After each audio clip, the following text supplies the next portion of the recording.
അസ്സലാമു അലൈക്കും വറഹ്മത്തുള്ളാഹി വബറകാതുഹു.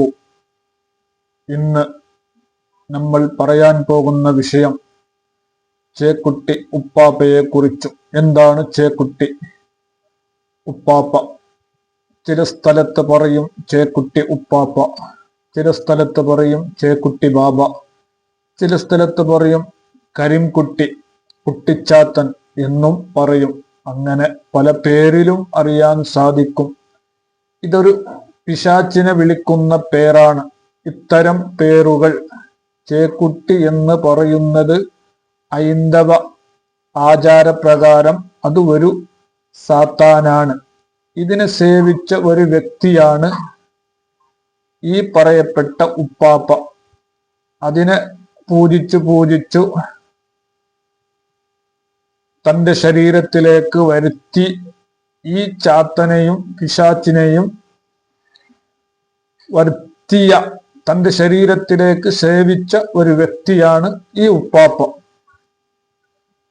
അതിൽ നിന്ന് ഉണ്ടാകുന്ന, അതിനെ സേവിക്കുന്ന ധാരാളം ആളുകൾ കർണാടകയിലും കേരളത്തിലും നമ്മുടെ നാടുകളിലും അകത്തും പുറത്തും ധാരാളം ആളുകൾ ഉണ്ട്. ഈ ചാത്താൻ, അതായത് ചേക്കുട്ടി ഉപ്പാപ്പയെ സേവിക്കുന്ന വ്യക്തി, ഇത് രണ്ടും രണ്ടാണ്. ഉപ്പാപ്പ വേറെയാണ്, ചാത്തൻ വേറെയാണ്. ഇതിനെ സേവിച്ചു മറ്റുള്ളവരെ ഉപദ്രവിക്കാൻ വേണ്ടി, വ്യക്തമായി പറഞ്ഞാൽ ഇതിനെ സേവിച്ചു മറ്റുള്ളവരെ ഉപദ്രവിക്കാൻ വേണ്ടി ഒരു കൂടോത്രം, ഒരു ആവിചാര കർമ്മമാണ് ഈ ചേക്കുട്ടി ഉപ്പാപ്പയുടെ പ്രയാസം അഥവാ ബുദ്ധിമുട്ടു. അതിനെ സേവിക്കുന്നവർ ബുദ്ധിമുട്ടാക്കാൻ വേണ്ടി ആ ഒരു മൂർത്തിയെ, ചാത്തനെ മറ്റുള്ളവരുടെ ശരീരത്തിലേക്ക് വിട്ട് പ്രയാസപ്പെടുത്താൻ സിഹിർ പോലെ, അതായത് കൂടോത്രം പോലെ ആ ആവിചാര കർമ്മമായിട്ട് ഇതിനെ ഉപയോഗിക്കുന്നവർ ഉണ്ട് നമ്മുടെ നാടുകളിലും അകത്തും പുറത്തും. ചില ആളുകൾ സമ്പത്തിന് വേണ്ടി തെരഞ്ഞെടുക്കുന്നവരുണ്ട്. സമ്പത്ത് കൂടിക്കെട്ടാൻ വേണ്ടി ചില ആളുകൾ ഈ ചാത്തന്റെ സേവയെ ഉപയോഗിക്കാറുണ്ട്. അവർക്ക് ഉണ്ടാകുന്ന പ്രയാസം എന്താണ്? അവർ ഈ ചാത്തന്റെ സേവ ഉപയോഗിക്കുന്ന ആള് അവർക്ക് ജീവിതത്തിൽ ഒറ്റപ്പെടുകയും അവർക്ക് ജീവിതത്തിൽ വലിയ ബുദ്ധിമുട്ടുകൾ അവസാന കാലഘട്ടങ്ങളിൽ നേരിടേണ്ടി വരും. ഇതെല്ലാം പരിശുദ്ധ ഇസ്ലാം നിരോധിച്ചതാണ്, ഹറാമാണ്. ഒരിക്കലും ഇത്തരം പ്രവർത്തികൾ നാം ആരും ചെയ്യരുത്. സിഹിർ പോലത്തെ ഇത്തരം ബുദ്ധിമുട്ടുകൾ, ചേക്കുട്ടി ഉപ്പാപ്പയുടെ പൈശാചികമായിട്ടുള്ള ഉപദ്രവം ചെയ്യരുത്. അങ്ങനെ ചെയ്താൽ മരണത്തിന് മുമ്പ് നാം അള്ളാഹുവിന്റെ ഭയാനകമായ ശിക്ഷ അനുഭവിക്കുക തന്നെ ചെയ്യും. നമുക്ക് ദ്വേഷമുള്ള, നമുക്ക് അസൂയ ഉള്ള ആളുകളിലേക്ക് ഇത് വിടുന്നവരുണ്ട്.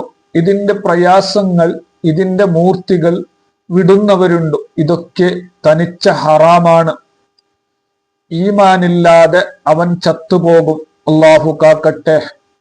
ഒരിക്കലും ഇത്തരത്തിലുള്ള ആളുകളുടെ മുമ്പിൽ നമ്മൾ ആരും തലവെക്കരുത്. മറ്റുള്ളവരെ ഉപദ്രവിക്കാൻ ഇത്തരത്തിലുള്ള ആളുകളുടെ മുമ്പിൽ പോയി സ്വന്തം സഹോദരനെ നശിപ്പിക്കാനും സ്വന്തം കുടുംബത്തെ നശിപ്പിക്കാനും പോയി തലവെക്കാറുണ്ട്. തനിച്ച ഹറാമാണ്. ഈ ഒരു കർമ്മം ആവിചാരിക കർമ്മമാണ്. മുസ്ലിം പേരുകളുള്ള എത്രയോ ആളുകളാണ് ഇത് സേവിച്ചു സിഹിർ ചെയ്യുന്നത്. പണത്തിന്റെ പേരിലല്ലേ ഇതൊക്കെയും ചെയ്യുന്നത്?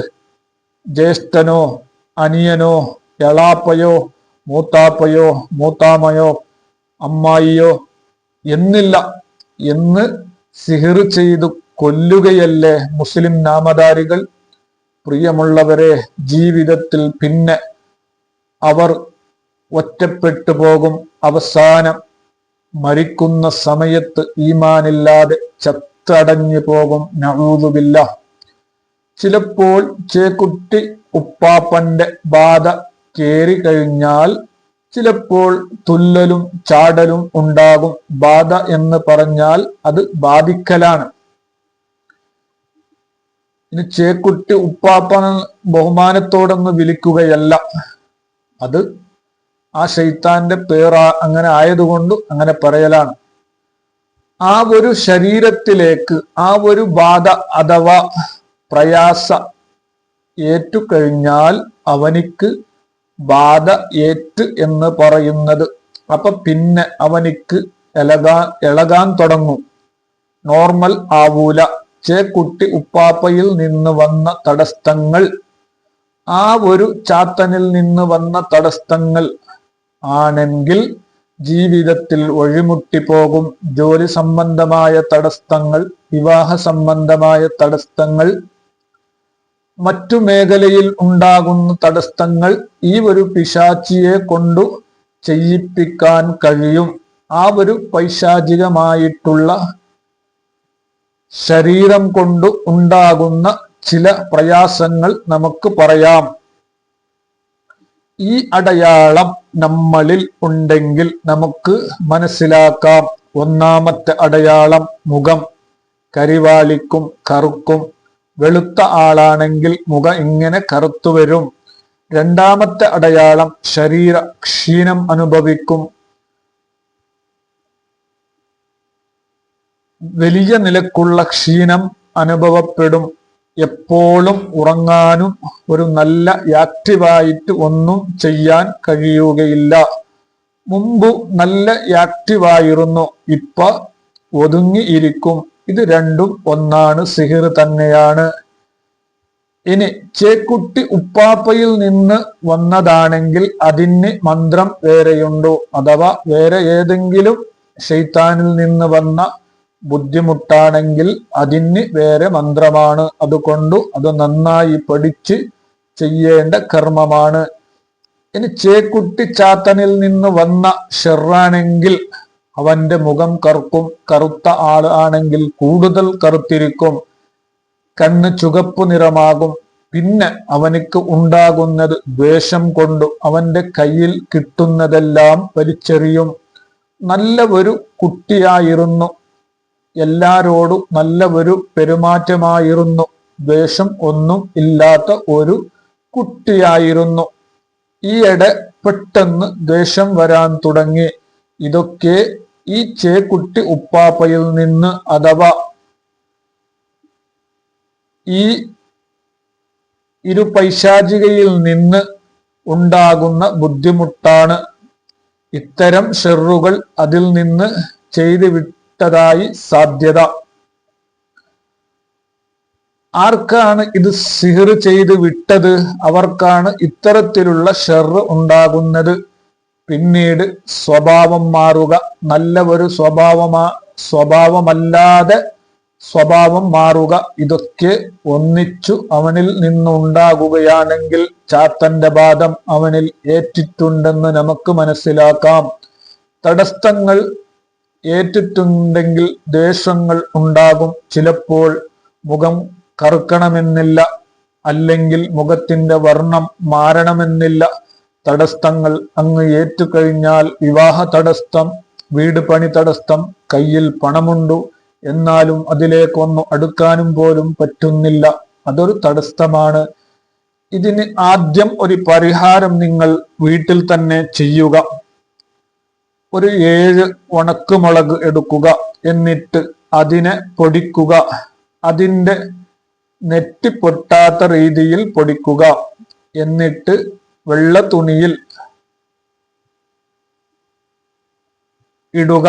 എന്നിട്ട് അതിലേക്ക് 7 പ്രാവശ്യം ആയത്തുൽ കുർസിയും പിന്നീട് സൂറത്ത് മുസമ്മിലും പിന്നീട് 3 പ്രാവശ്യം അലം നഷ്റ സൂറത്തും ഓതിട്ട് ഈ ഒരു വെള്ളപ്പൊതി ഇടത്തു നിന്ന് വലത്തോട്ട് 7 പ്രാവശ്യം ഒഴിഞ്ഞ് എടുക്കുക. പിന്നീട് വലത്തു നിന്ന് ഇടത്തോട്ടു 21 പ്രാവശ്യം ഒഴിഞ്ഞ് എടുത്തു ഈ ഒരു പൊതിയെ എന്ത് ചെയ്യാം? നേരെ കൊണ്ടുപോയിട്ട് ഒഴുകുന്ന വെള്ളത്തിലേക്ക് ഒഴുക്കി കളയാം. ഇത് ചെയ്തു കഴിഞ്ഞാൽ ഈ ചേക്കുട്ടി ഉപ്പാപ്പയിൽ നിന്നുണ്ടായ തടസ്സങ്ങൾ നീങ്ങും. ഈ ഒരു അമൽ 7 ദിവസം പരിപൂർണമായി ചെയ്തു കഴിഞ്ഞാൽ തടസ്സങ്ങൾ നീങ്ങും. ഇപ്പൊ നമുക്ക് മനസ്സിലായി എന്താണ് ചേക്കുട്ടി ഉപ്പാപ്പ, കുട്ടിച്ചാത്തൻ, അതിൽ നിന്ന് ഉണ്ടാകുന്ന പ്രയാസങ്ങൾ. അത് നമുക്ക് ബാധിച്ചാൽ അല്ലെങ്കിൽ അതിനെ ജപിച്ച് അയച്ചു വിട്ടാൽ നമുക്ക് എന്തൊക്കെ തടസ്സങ്ങൾ ഉണ്ടാകും എന്നുള്ളത് നാം വിശദമായി പഠിച്ചു. അതിന് താത്കാലികമായി ഉള്ള പരിഹാരം പഠിച്ചു. ഇനി അതിനെ മുഴുവനും നീക്കാൻ സ്ക്രീനിൽ കാണുന്ന നമ്പറുമായി വാട്സപ്പിൽ വോയിസ് മെസ്സേജുമായി ബന്ധപ്പെടുക.